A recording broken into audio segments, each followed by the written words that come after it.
Hi everyone, my name is Jenn DiMaria and I'm a consultant here at RevEngine Marketing, and welcome to our 7 Steps to Reduce CASL Risk webinar. As you know, there are about 30 days until the July 1st deadline, so we are here to help you get started.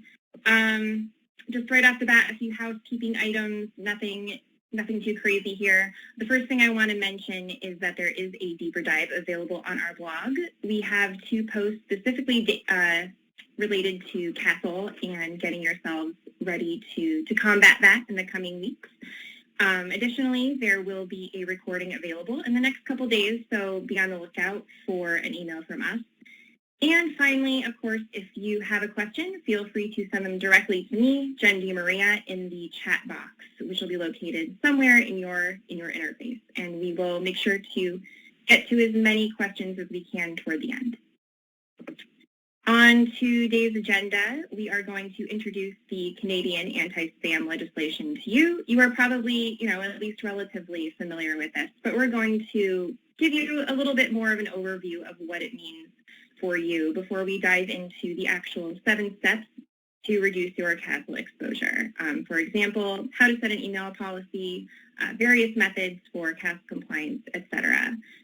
Finally, toward the end, we will have a special offer for Canadian record identification, which is going to become increasingly important as the weeks wear on. And then finally, we'll give you some next steps and leave some time for Q&A. So without further ado, I will pass it over to Jeff Coveney for getting into the details. Thanks so much, Jen. Before we kind of get into the details, I'll bring up this video. I'm a big Vince Vaughn fan, so I'll start out with this great scene from The Internship. And you got Vince Vaughn falling asleep here, and really the point I want to get across is, let's face it, CASL is not exciting, right? It's not something you're talking about at the dinner table, and people love to talk about it. Who talks about compliance? Most of you on this call are in marketing, and as marketers, we love to talk about impact on revenue. We love to talk about results. So maybe it's how campaign A beat campaign B. The last thing anyone really wants to talk about is compliance. And that's exactly why CASL compliance gets deprioritized. It's not an exciting thing to talk through, even internally. So today, we're going to flip things just a little bit. We're going to talk about compliance. But what if you could go ahead and at the same time that you're getting compliant, you could boost your marketing results and streamline your processes and really create a better marketing system for getting vision into your marketing. And that's, if you go through the 7 steps that we're going to talk about today, there are a whole bunch of other benefits than just getting compliant. And that will be a much better discussion for you internally to help get the resources you need to get compliant and also solve some of your other KPIs within your organization. Let's go ahead and get started. Quick note about us, RevEngine Marketing. Our main focus with our clients is we help our clients boost their brand and drive engagement in a very measurable and repeatable way. Our focus is really on the Marketo platform, but it's not just about the technology. It's about how our clients have different business processes, and then we map those processes to the marketing technology of choice. A little disclaimer, of course, we are not attorneys, so any advice that we give during this webinar should not be considered to be legal advice. As always, please make sure that from a legal perspective, you have your attorneys decide on whatever approach makes the most sense for your own organization.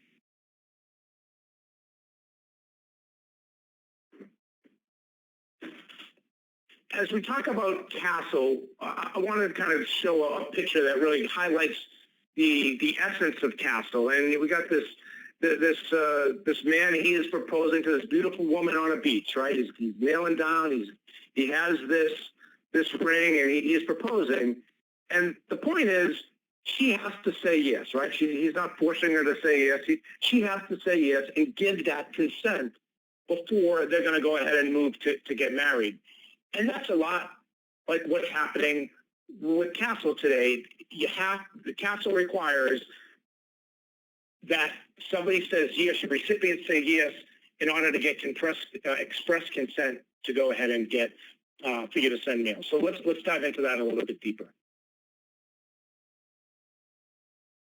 CASL is all about the opt-in. It's an acronym. CASL is an acronym for Canadian Any-Stand legislation, and it's an opt-in approach to email marketing. It's a one-of-a-kind law. This mother law is over in Europe, but it's very strict, and we'll talk about why it's very strict in the next couple of slides. And there's this concept of implied versus express consent. Express consent is pretty simple. You've now somebody has given you permission to market them. They've said, yes, I want to go ahead and be marketed to. Because just like someone says yes to being married, that was an explicit yes. Implied gets a little tricky. It's the concept of some permission has been assumed because of certain actions or a relationship. Like somebody might go ahead and sign up, they might have stopped by your booth or at a trade show, or maybe they have been a customer for some time. They haven't actually told you they want to receive your communications, but it's implied. And to summarize, what we're recommending is, or just to summarize the law in its essence, Canadian recipients, if people are in Canada, they need to explicitly say that they want to receive your emails. And not just that, if there's a question about it, you have to be able to prove if they go ahead and file some suit, you have to prove that they gave you that permission. So it's the burden of proof is on the business to show that express consent was given. And yes, there are some exceptions. Let's go on to the next slide. A little bit of an overview. Again, we're not going to get too deep here. There's a lot more resources on our site and some links to other places. But the point is that with Express, you want to go out and a couple of different methods. Tyson's going to dive into these in a little bit, but you can use a double opt-in process if somebody clicks on a link saying, yes, I want to go ahead and receive a subscription. Or maybe there's a checkbox on your website when somebody signs up for some content that says, hey, I want to get more content. Implied gets a little bit gray. Maybe they just filled out a form on the website for a specific piece of content, but they didn't ask to receive further communications. Or maybe they filled out the content. Everyone has a contact us form on their site, right? And they just want to be contacted, but they didn't go ahead and ask to get a newsletter. Again, there's some more details on this link. There's a great link down the bottom of this post. You'll get this after the presentation also that outlines implied versus express.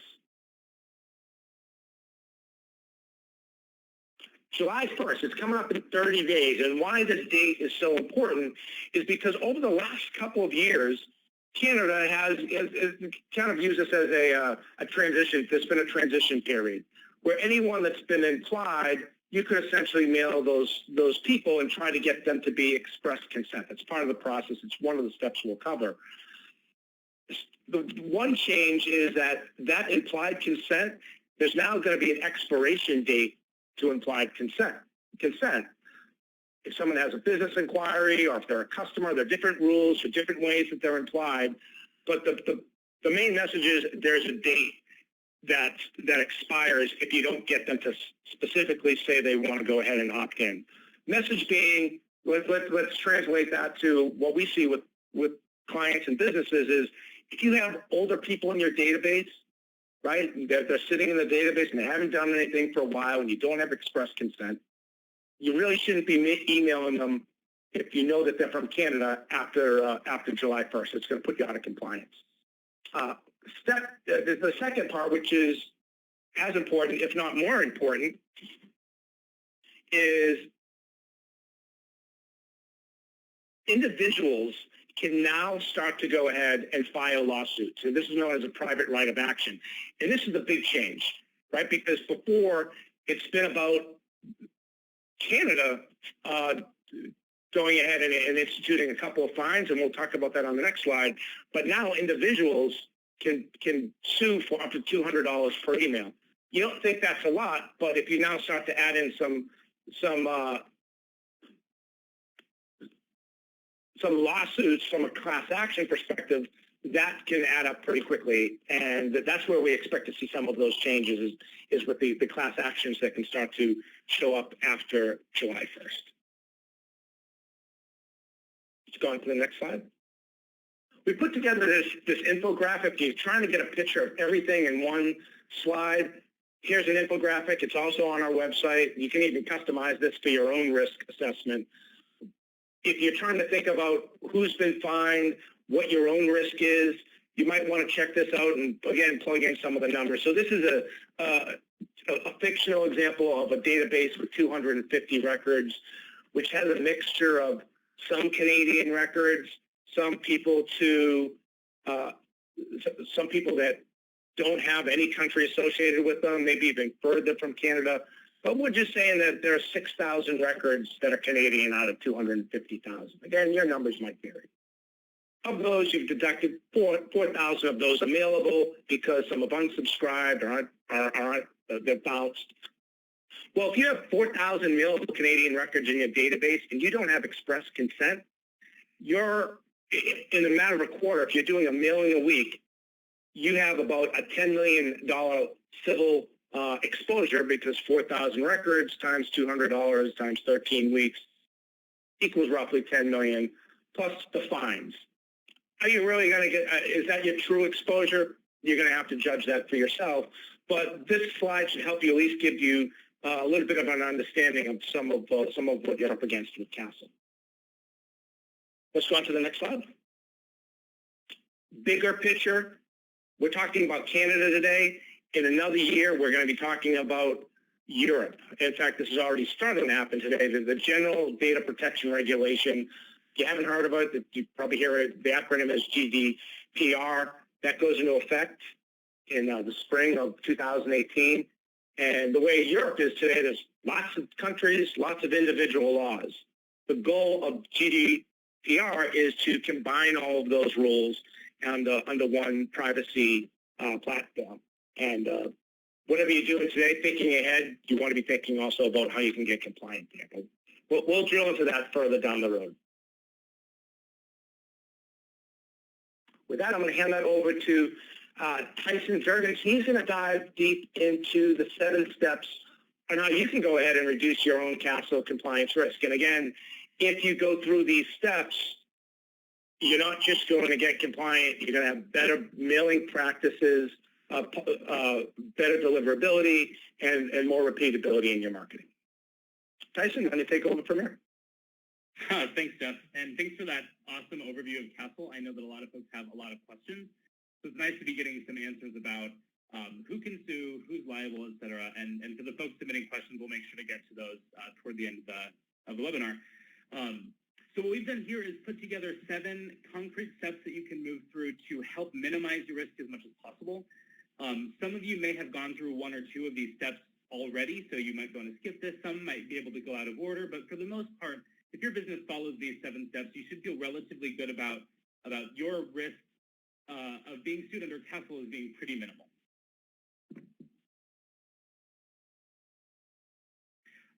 So for step 1, and we've worked with this for a couple of clients of ours, really is to nail down a worldwide mailing policy across your entire organization.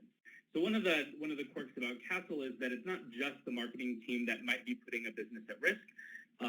Sales communication is also covered under CASL. Client communication is covered under CASL. So you want to make sure that the whole business understands how to approach Canadian leads and is really unified in terms of how they're going about mailing your database, regardless of what segment that record falls into.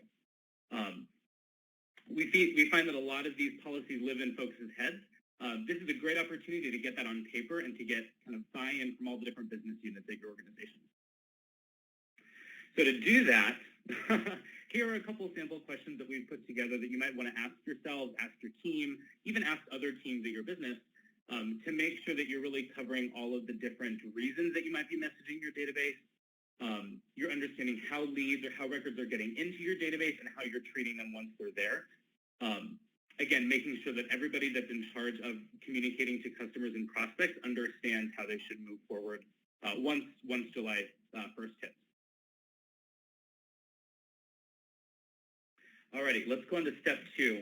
Once we have this mailing policy on paper, buy-in across the organization, it's actually time to go into your marketing practices and figure out how we're going to implement CASL compliant processes. So here's where we have a couple of different forks in the road, depending on what kind of an organization you're in charge of leading, what type of database you're marketing to, et cetera.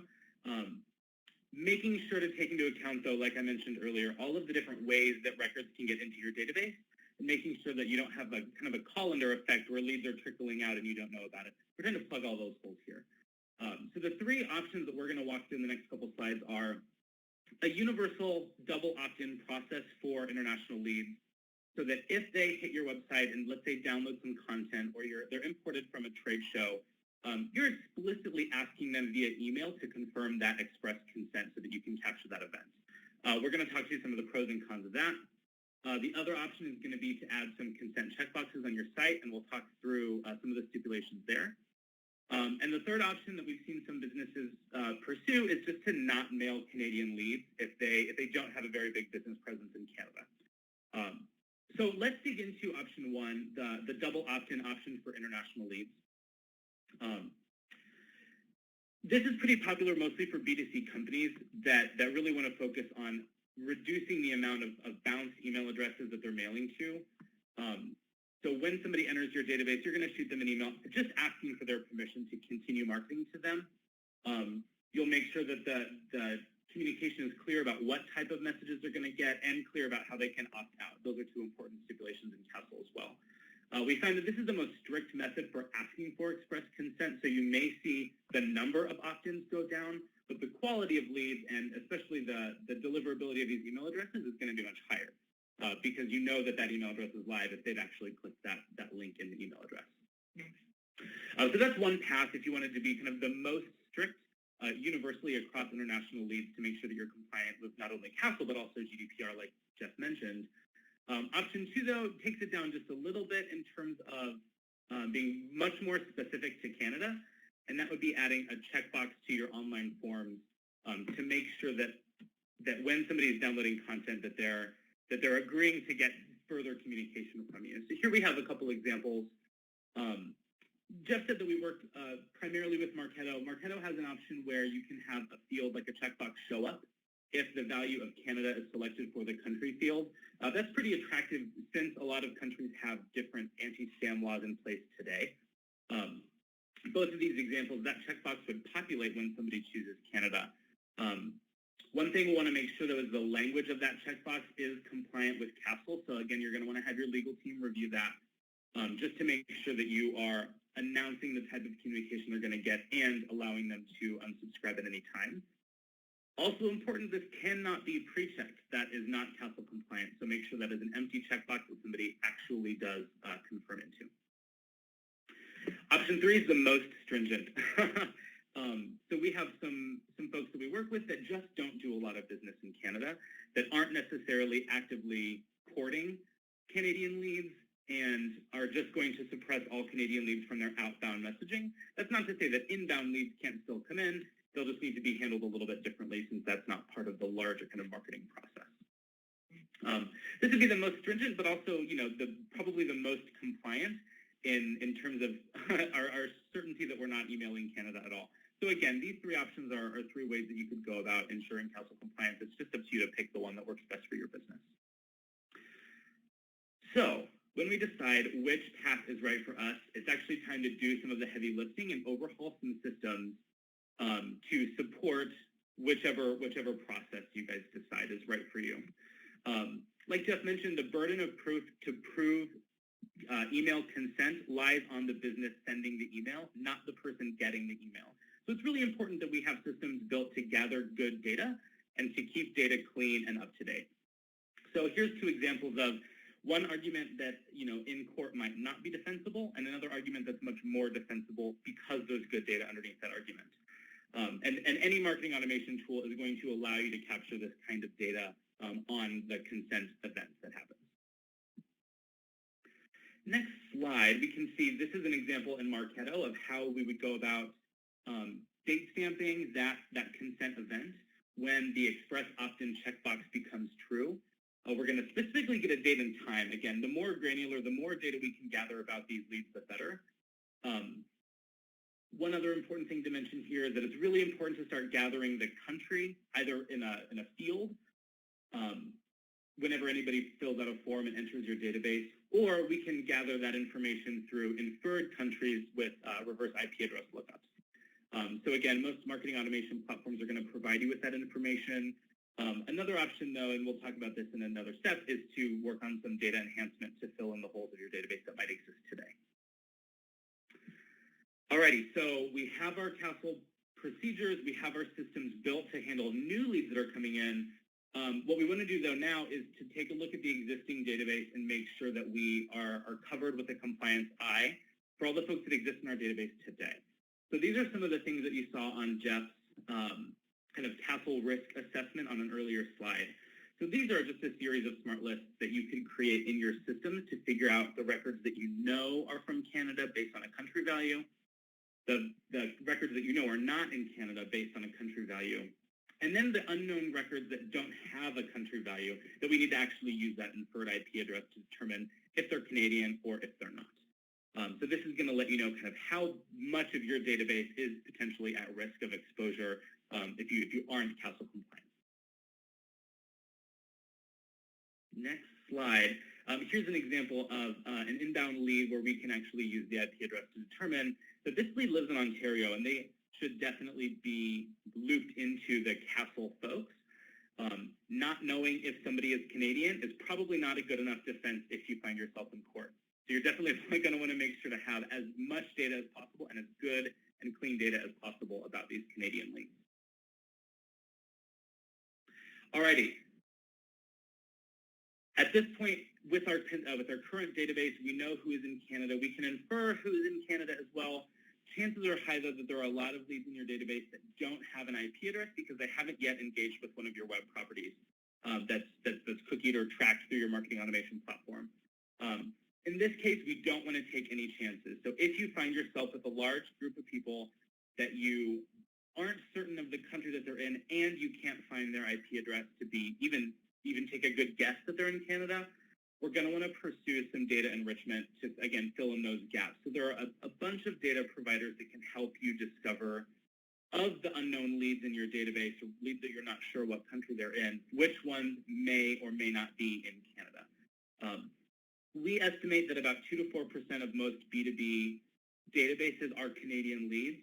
It's obviously going to be higher if you do a good amount of business in Canada. It might be lower if you don't do a lot of business in Canada.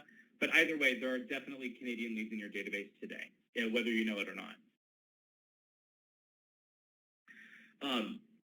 On the next slide, we're going to see a couple of vendors that offer services like this, where you can send them leads where you're not sure of the country, and they can return back some country values for those leads that they have in their database that they've been able to identify.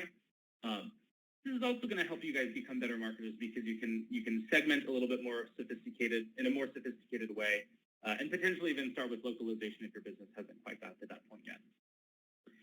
Which brings us to an offer that we have specifically talking about enrichment and talking about enhancing leads in your record leads in your database that we're not exactly sure if they're Canadian.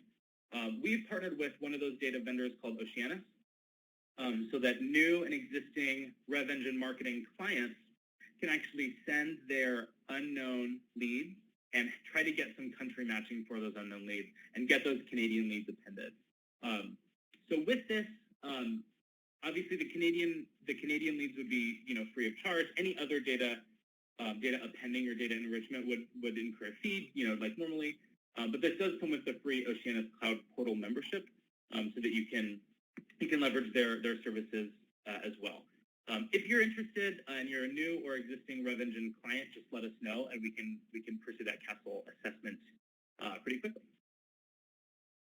Okay, so new leads are covered, existing leads are covered. Jeff talked a little bit about how the July 1st deadline is when implied consent expires. So you still have a little bit of time to ask your Canadian leads to give you express consent. What we might recommend here is using those smart lists that we honed in on earlier to figure out which leads are Canadian or inferred Canadian. where you don't yet have express consent, send them a message to try to get express consent. So here are a couple of emails that we've seen where the businesses are really clear about why they're sending the email, that laws are changing and we would love to keep in communication with you. We just need you to agree to receive those communications. This is also going to help you confirm email addresses that are still active, and maybe the ones that don't respond to this get quarantined per CASL rules.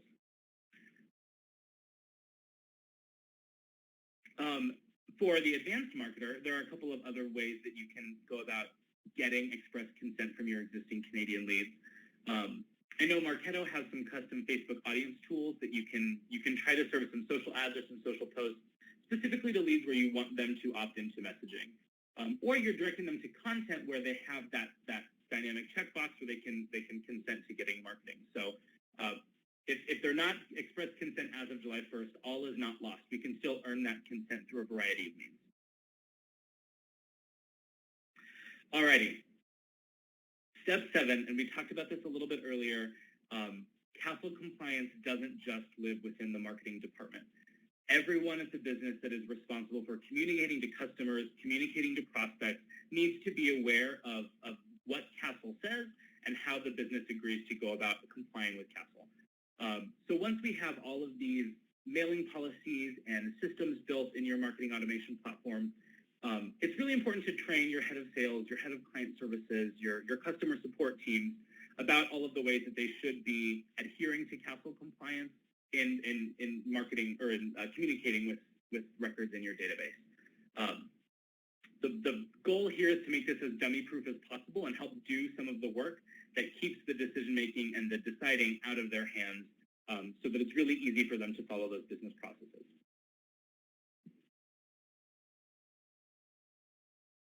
All right, cool. Sounds like there's quite a few things we should be knowing, Tyson. So at this point, just a few things. So at this point, what we'll do is we'll recap.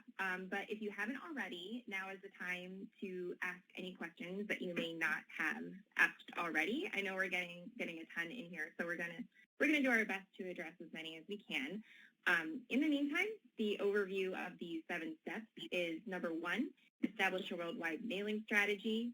Number 2, decide on ongoing CASL execution method. Are you going to use double opt-in, a checkbox, etc.? 3, perform a deeper analysis of existing data. That's always the fun part, is compiling all your data. Number 4, getting your systems ready now. We have 30 days, people, so get running. Number 5, enrich your unknown records. So maybe look at a data append service just to make sure that you're covered. Number 6, run reactivation campaigns. And number 7, create new internal processes and train your team. All right, so who's ready to answer some questions? Let's do it. Yeah, let's do it. A lot of good questions come in already. So let's start that off, Jen. All right. So here's a good one. How does CASL affect me if I only market to U.S. prospects? Great question. Short answer, it definitely does affect you. Longer answer, again, the burden of CASL compliance lies on the business sending the messaging. We know, again, that even if you're not actively pursuing Canadian leads, there are going to be Canadian leads that enter your database, either from trade shows, from online content. We can't stop Canadian leads from interacting with your business online. If you're not planning to actively market to Canadian leads, that step 3, quarantining all Canadian leads, at least make sure you have processes in your marketing automation platform that are listening for those leads and then marketing them accordingly as a do not email. All right, cool. So this one might be a little tricky. If there is a U.S.-based company that has operations or staff in Canada, does CASL only apply to the Canadian residents or basically the entire company?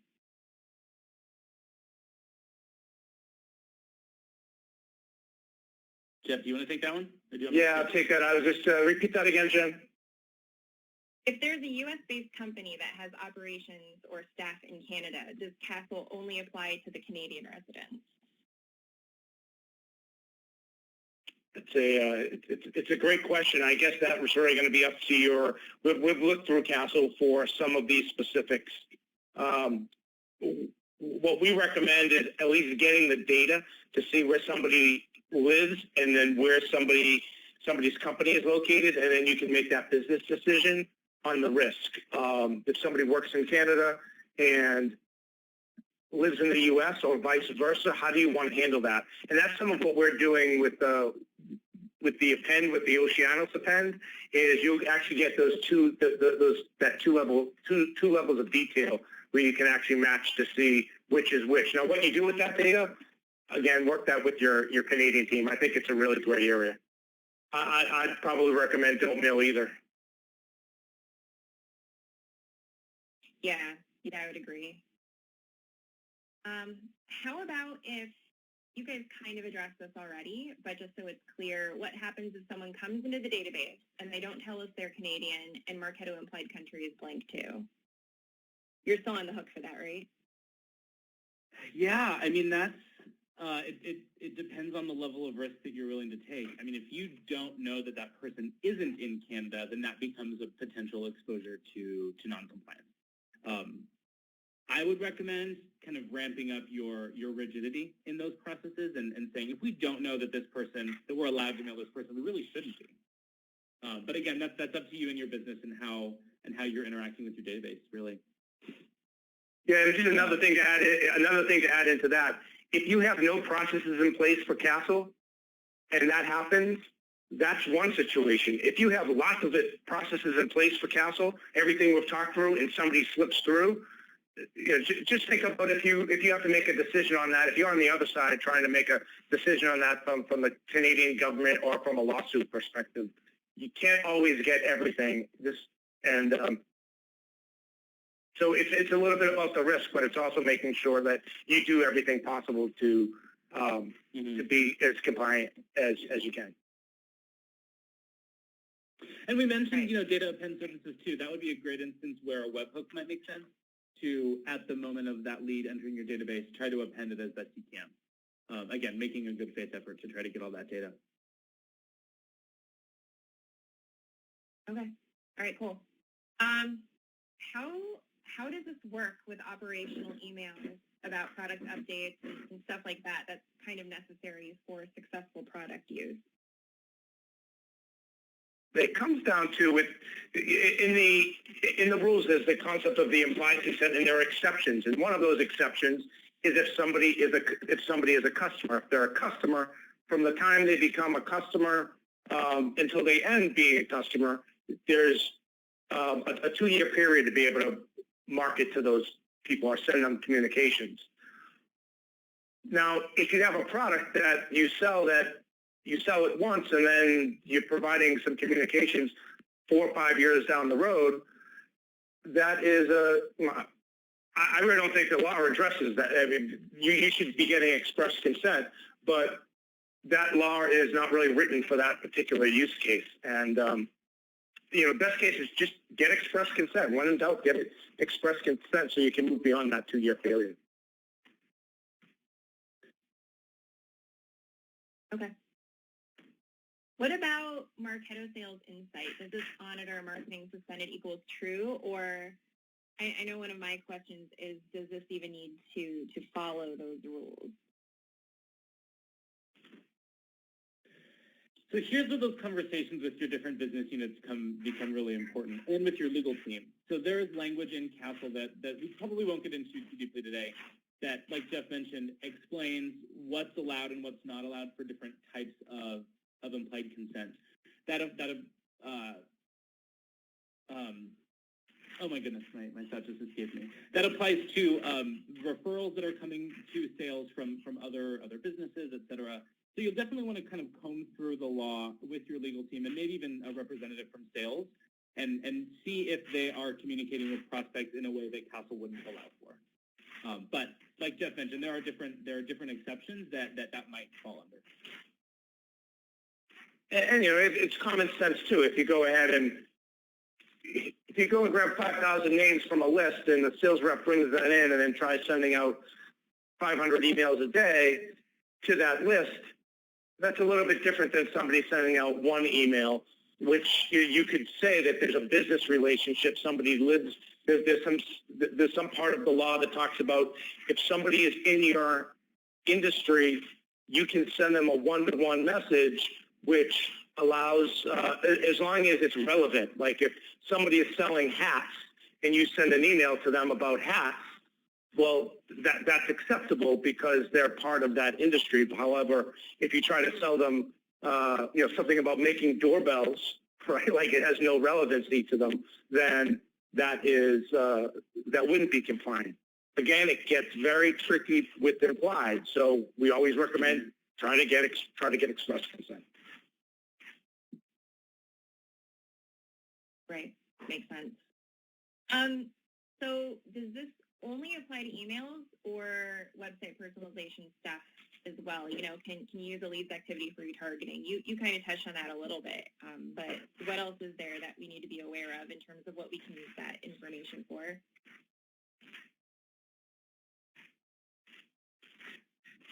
To my knowledge, when we're talking about APCM, that is exclusively email communication.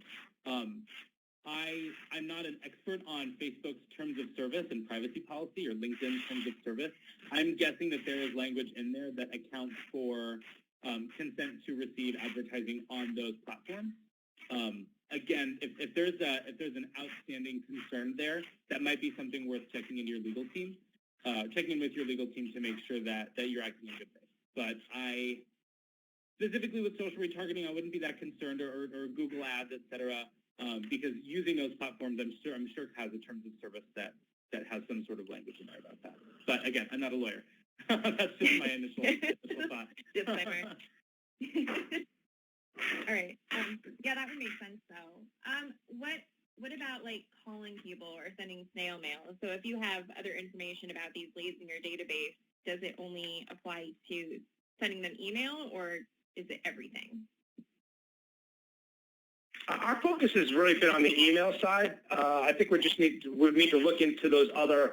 There's so many different vehicles that you can reach someone with, on it's social, phone, direct mail, and so forth. So our focus has been on the email side. There might be some other language there, but that's just hasn't been our focus on that. So we could probably look into that a little bit deeper to see if that of how that might apply for you.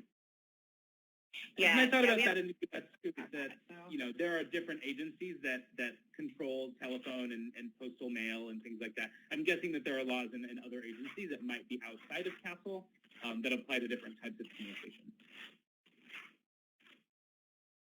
All right. So our favorite topic, trade show lists. As far as getting a list from those, do we need to have signage about opting in or have them check a box or something like that, or is that something that would be considered implied? Express can also be verbal. Someone could say, I want to be able to receive your email. The question is it provable? That's hard to prove at scale, right? So going to a trade show, having them check a box, filling something out, that's probably, we would consider that to be express, and that's a good best practice. But you'd probably want to also back that up with also sending an email, hey, we saw you at the trade show, we're confirming your subscription. That'd probably be a good best practice to just get something electronic also. But by definition, you can get, if someone goes to a trade show, you have them check a box, they answer the question, that is something that would be considered to be express. If you don't ask any of that, that's a good example of what we would consider to be implied. Again, have your attorneys decide, make that decision. But if they go to a trade show, they interact with you, you scan them at the booth, you immediately go in afterwards, after the show, follow up, say exactly what the meeting was. We met you at the show. We would like to get you involved with our newsletters moving forward. Click here to opt in. That's an implied. You have some time to get them to go ahead and actually become an express opt-in. Again, work that through your own legal system, but that's what we would. That's what we're seeing. Yeah, and we also mentioned a couple of times too. There is language in CASL that says that they have to consent to that type of communication. So if somebody hands a business card to somebody somebody in sales at your trade show, they might expect sales communication, but not promotional marketing communication. So being really explicit with what type of communication they're consenting to is important, whether at a trade show or on a forum. Okay. These are some great questions coming. Keep firing them, Jen. I know we got a couple of minutes left, so let's. Yeah. So I guess going along those lines, it's all about being, transparent and upfront about what they're getting. So one of the questions is if the forms include a checkbox to accept their privacy policy and includes double opt-in, are they covered?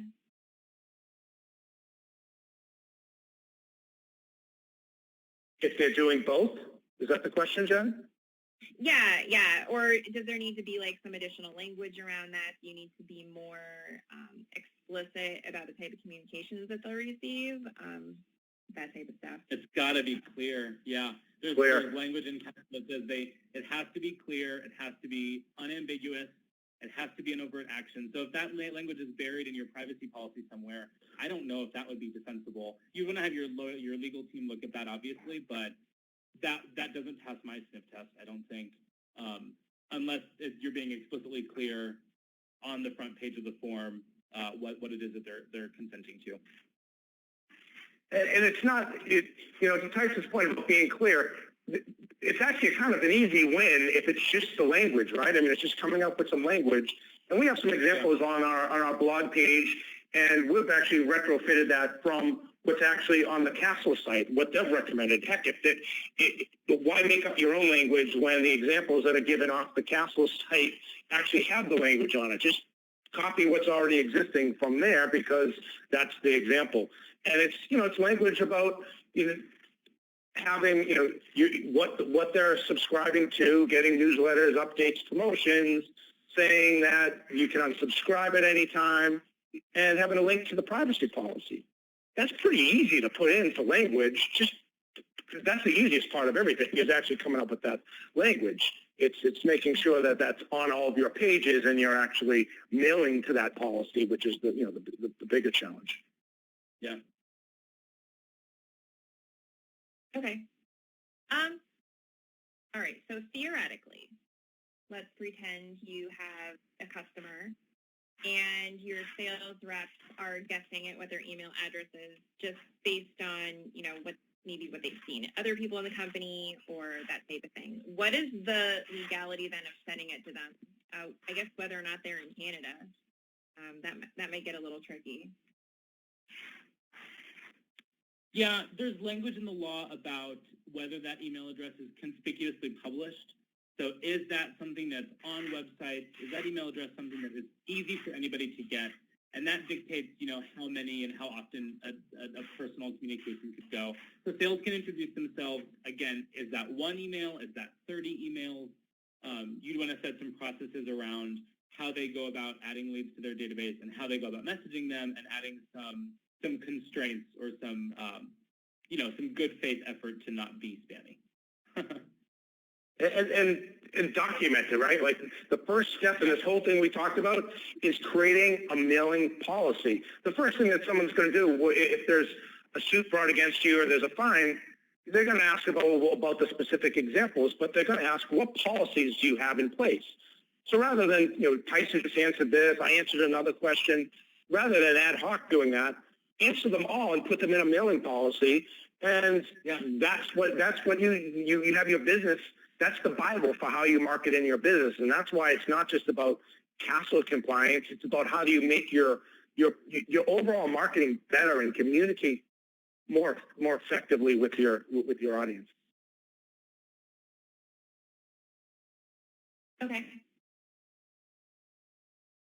So if you have a customer and, that customer is considered the entire company. So, we'll say Bob's Widgets is your client. Are all of the people who are at that company considered implied consent, or is it specifically to who you're doing business with at that company?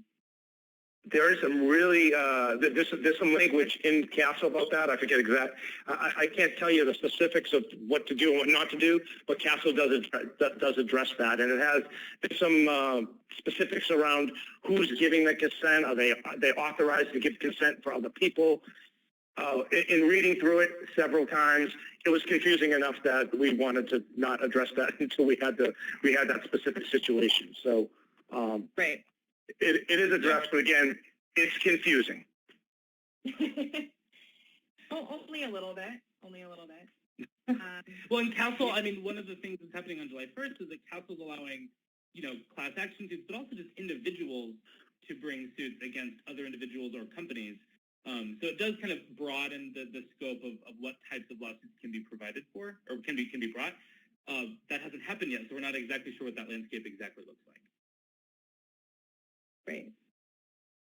Right, which kind of leads into another question about, what is that litigation process like? Basically, how likely or, I guess, easy it would be for someone to bring a suit to court. It sounds like it's relatively simple for someone to do that if they really wanted to.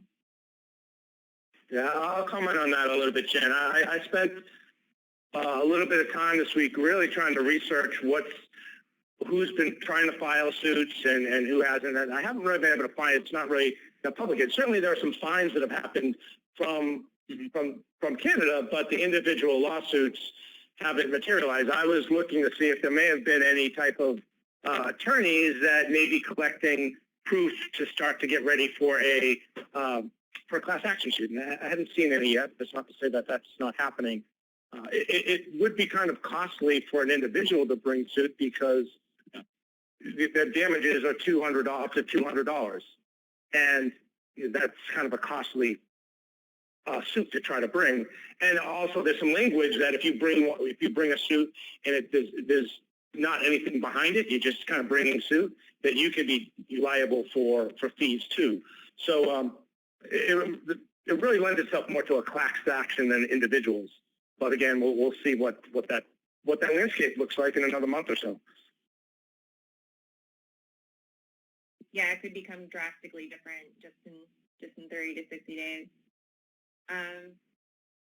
Okay, kind of back to the trade show list thing.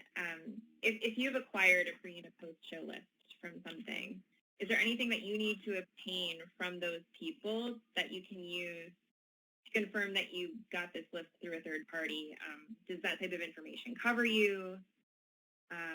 Is there any specific language that should be looked for? The example given is, Gartner list.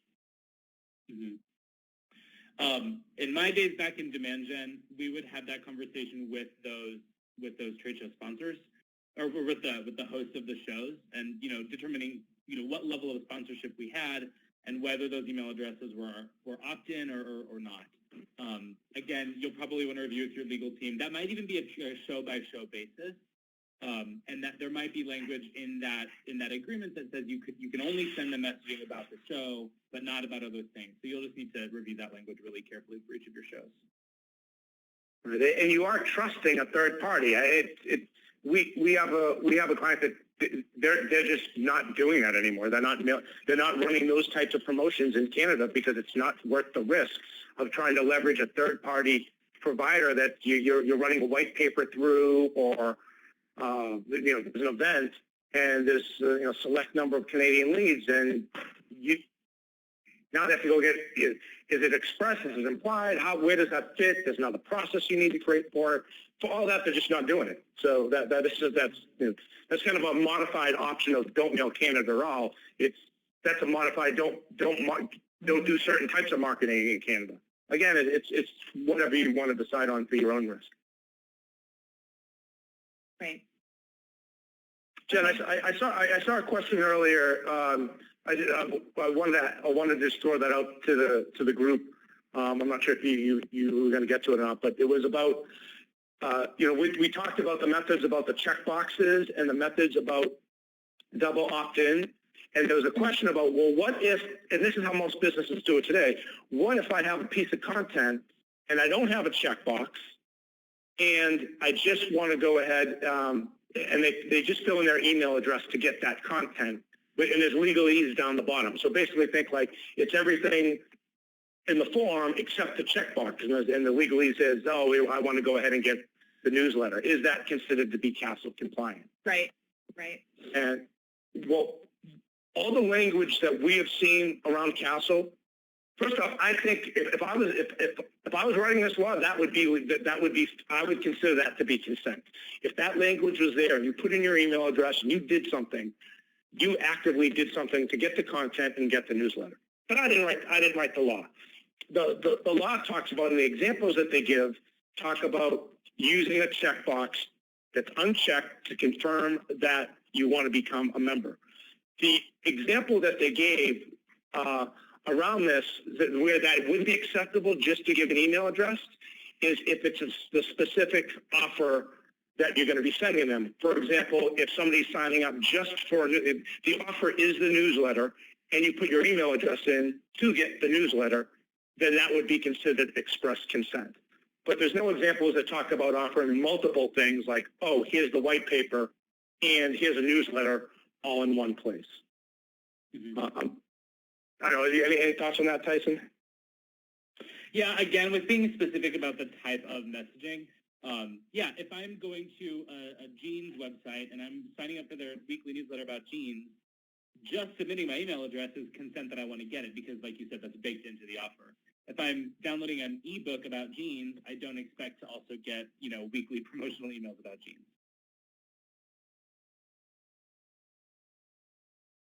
Of course, we could make the argument that if there was copy there that said this will also give, by signing up for the jeans, I guess you're in the market for some jeans then, Tyson. But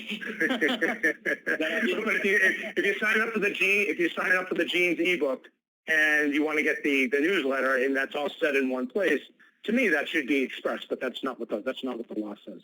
So yeah, and again, I think being okay with some gray area means, if a lawsuit is going to come your way, having the data to back that up and having, a legal team that's confident in your approach. I don't like gray area. That seems like a lot of work to defend. So for me, it's easier to eliminate that entirely. Yeah, and that's why we're recommending the check. If you're doing the form and you're not doing double opt-in, we're recommending the checkbox approach. Okay. In that case, moving on to something having to do more with like partners and their email policies. So if a partner's email policy is non-CASL compliant and they send an email to promote your content, would you get in trouble for that?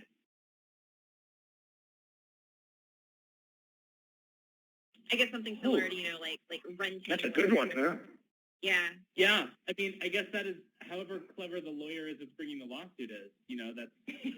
I'm sure there could be an argument that person is an agent sending emails on your behalf and that you're both liable. I'm sure a lawyer could try to make that argument. Yeah, I would agree with that.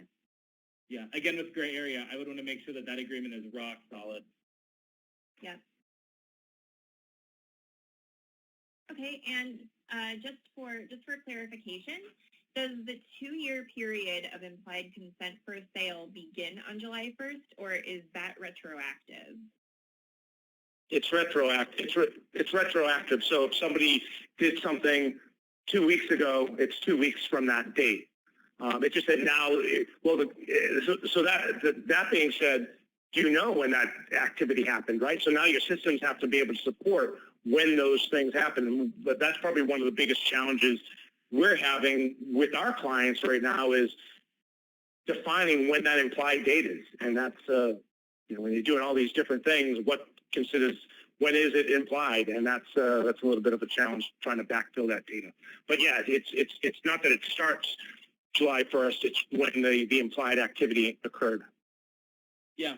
Right. CASL is also super clear that at any time, consent can be upgraded or downgraded. So if somebody is implied and then 2 weeks later they unsubscribe, that implied consent does not last for 2 more years. That consent is withdrawn at that moment. So making sure that your systems can allow people to upgrade their consent to Express or downgrade to be, unsubscribed. All right. Makes sense. So we have 3 minutes left, and the next question could get a little hairy. So I guess we'll potentially end on this note. What at this point, we know it's coming, GDPR. What can we speak of at this point, and how it differs from CASL, and if there are any, steps to maybe combine both of those now, just to help prevent extra work later.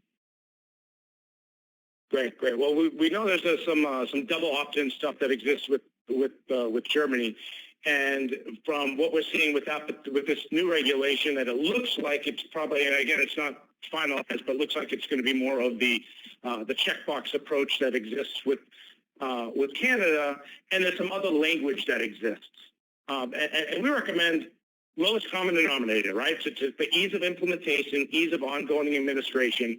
If that's exactly how it's going to be in a year from now, that's how it's looking, to do the double, to do the checkbox, to potentially kind of use that and use the language that's going to exist everywhere.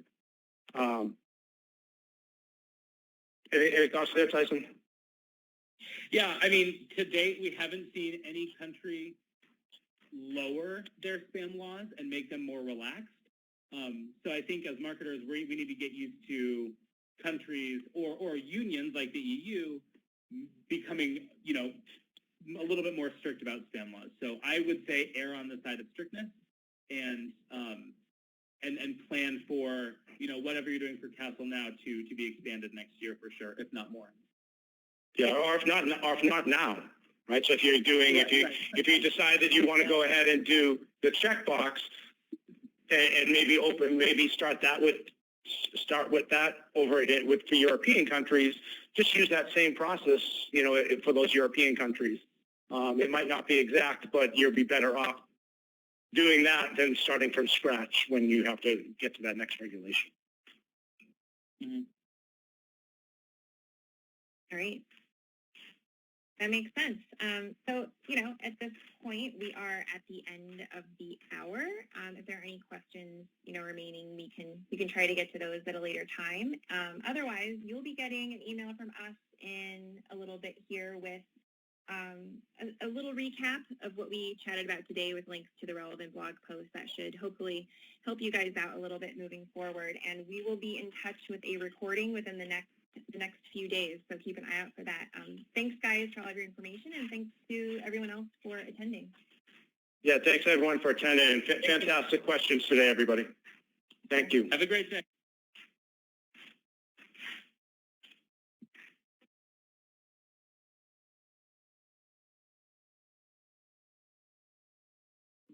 And they